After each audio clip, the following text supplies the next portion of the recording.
Honorable Governor of Morobe. Mr. Speaker, I rise to support the introduction of this bill, and I submit that this bill is a very important bill for this country.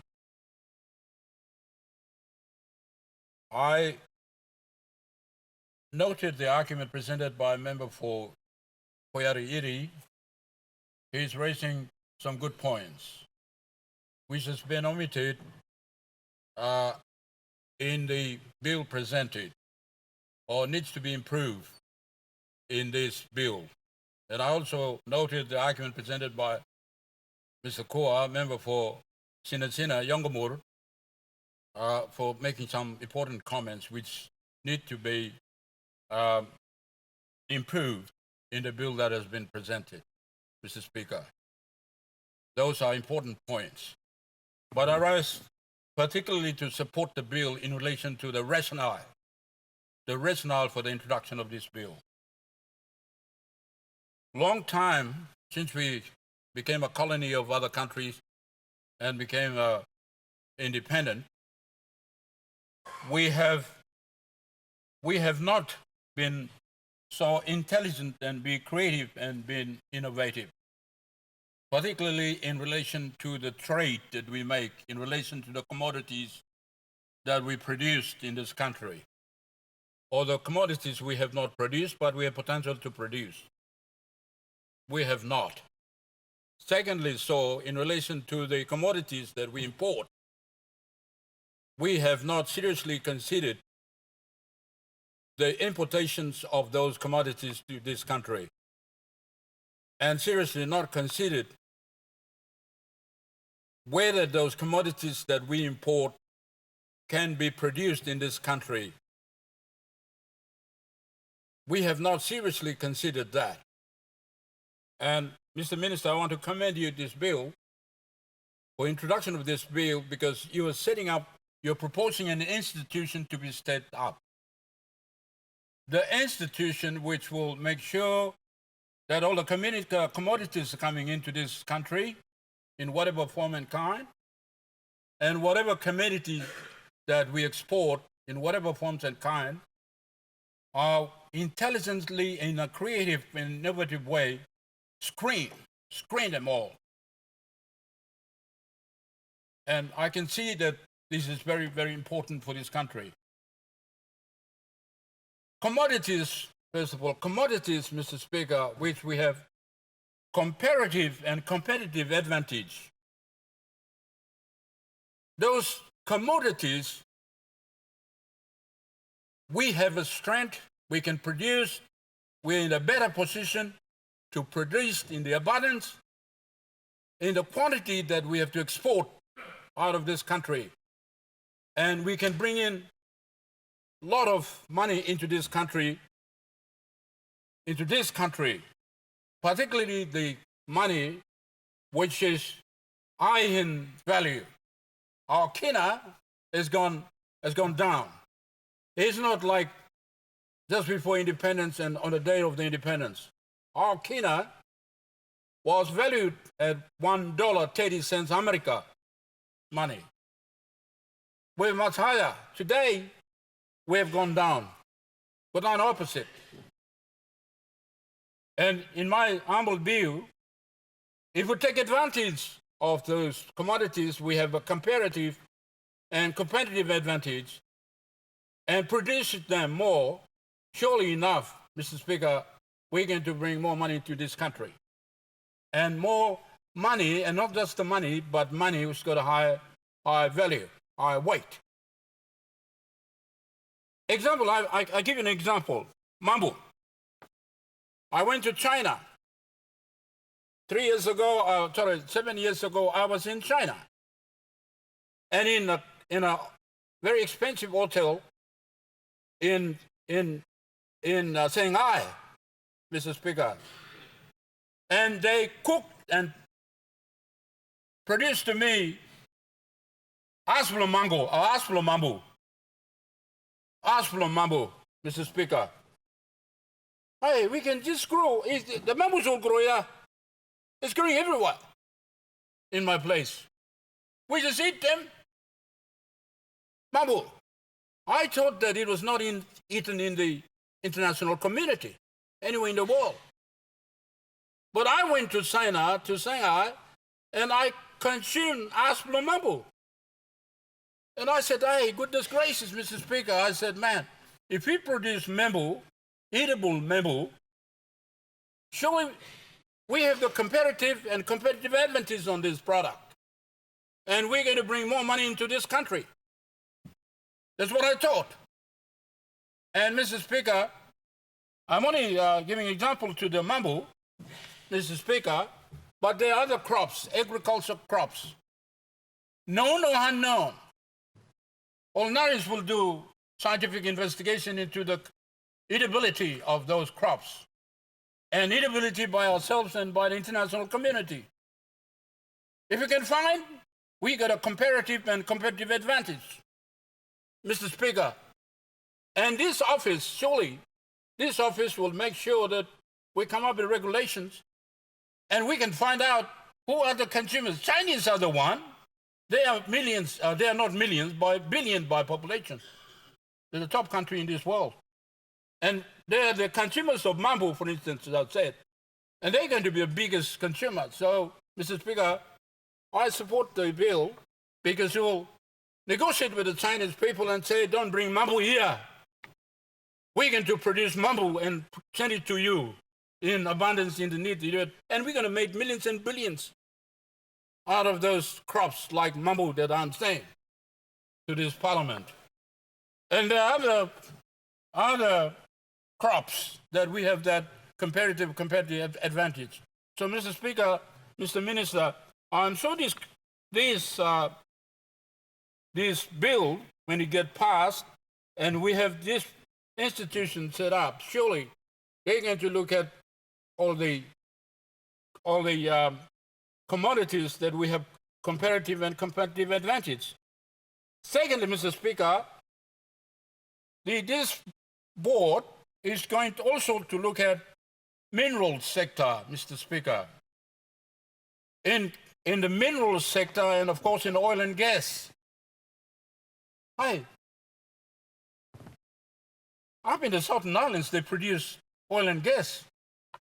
Who says that we can't process to the final product and add value to it in this country and export it to other nations which will require oil and gas? And we're now exporting in a raw material, Mr. Speaker. Who says that we cannot produce it and that to the final product and add value to it? Who says no? Or who says that cannot be done? Hey, we've been to university, right? We've got a couple of universities in this country.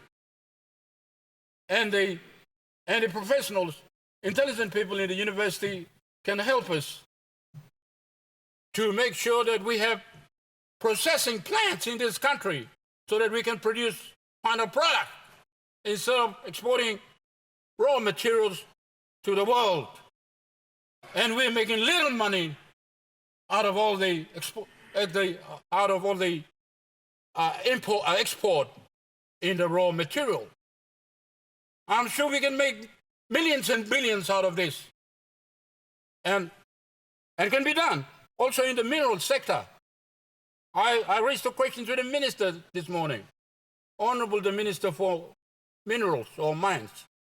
I asked him that all the minerals in whatever form and kind has been exported out of this country, and we know in the name of gold and copper. But in there, there's some minerals there. The geologists will tell us. But little I know from my grade 10 science, some zincs may be in there, silver in there, manganese may be in there, and all of the other minerals useful for our usage in this country and international community. And we can sell those minerals to the country and bring in this country the strong currency into this country. When you produce them into the final product, value added, surely you're going to bring strong money into this country and lift the kina. Lift the kina. That is why I can see that this office, this particularly important office, when created, surely will make sure that they will negotiate to see that we establish processing plant to make sure that we produce final product in the mineral products to the world. And I'm sure this office will help us to find the buyers, not just producing those things, because everyone is doing his job. Nobody knows what they're doing. What's supposed to be done and not been done, Mr. Speaker. And this intelligence office surely is going to find the buyers of those products that we're going to value it or to refine it to the final product to be sold. And as Mr. Kua has said, we can enter into a bilateral or unilateral trade with other countries who are able to buy our final product in the agriculture product and in the mineral product. And then, of course, in the oil and gas product, we can sell. And this particular institution has my support, has my total support. And as a nation, we should be looking forward to working and to make sure that we sell, we export out of this country what we have the potential to process it and to have it in a form, in a final product, and nobody going to change it. We sell it to you, you get it.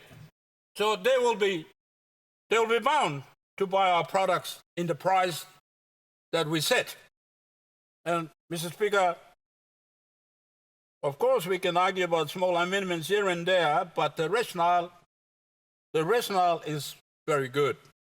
And Mr. Minister, I want to commend you for the introduction of this bill. And I'm sure when we get this what's its name? Get this institution established by the passage of these particular bills, we can make a big difference, very big difference. I don't want to see us importing into this country goods we can produce in this country. For instance, rice. We can produce it. The Makam Valley is just smiling out there. Go and plant rice in the Makam Valley, right? Come up with the technology so we produce in abundance. And not just export the rice that we produce raw, but make sure that that rice is converted into the liking of the consumers in the international community. Who says no? Who says no? We can do it. We're intelligent people. We're just underestimating ourselves and importing on goods that we cannot, we can have them produced here and put them into final product. And we'll also, and for fish that you say, Mr. Speaker, the fish.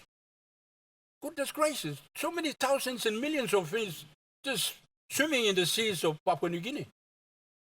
And we're just allowing the Filipinos to come in here, with all due respect, coming here, catching our fish, and then putting them into the packet, or in big tins, or in the form that they are able to export out of this country.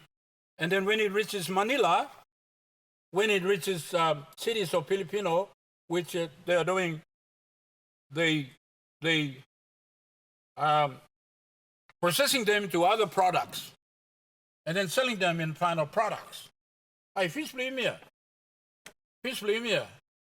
Yeah, you miss grab look sim final product. Tos limit wolo ting ting good, na ting straight.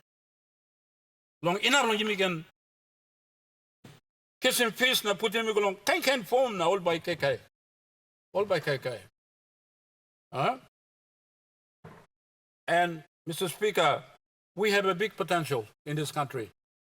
We have a very big potential in agriculture product and in the minerals and oil and gas product and in other products unknown. We have a potential. God has blessed this country with the resources, including the human resources. But we are not thinking deep. We're not thinking smart. That is why we are underestimating ourselves, Mr. Speaker. I am something white man that's making you know up here. Hey, you don't want to think beyond it. We must think deep and think beyond what we can produce and what we can produce to the consumer. The final consumer, I don't want raw material, final consumer. I'm because you know and finish here, you know blow walk him can, turn him can. Mr. Speaker.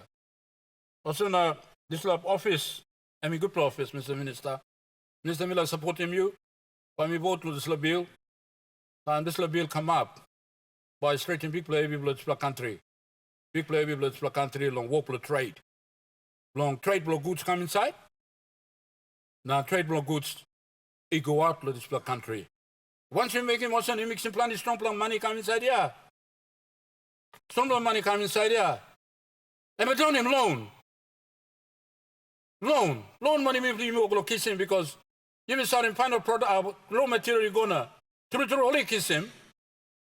Now you mix him like you meeting with him, you mix him big pla. Suppose you produce him good, you go long home. Or you like him long end, long final. And by mixing strong plan, a big plan, plenty money comes inside there. The millions on loan, Mr. Speaker. Loan the millions here. Some of the money walk around, all going to talk with them all development partners. We're going to talk along Australian Albercan development partners. Hi, when we produce these goods, when we sell them in the final product, more strong currency come here, Kenya will be lifted. Toils will be lifted. And become one kind of you may be having long close to the independent, now long independence na come up. Money will be become one kind of strong or some America. You may be winning America, Mr. Speaker. Money will be me. America money and $1.30 today. And we go down on 3 kina or 1 M, you'll buy $1 American dollar. And triple the same, you may. Triple the same. You may float him kina? We floated the kina and the thing we're going to do it well. We're just exporting the raw materials. But we have done poorly until now. And this office is a very important office. And I give all the confidence in this office that when we pass the bill and when we start to execute the bill, execute the act which is going to be passed, surely we make a difference. Surely we can make a difference in this country. Mr. Speaker, I commend the bill to this Parliament.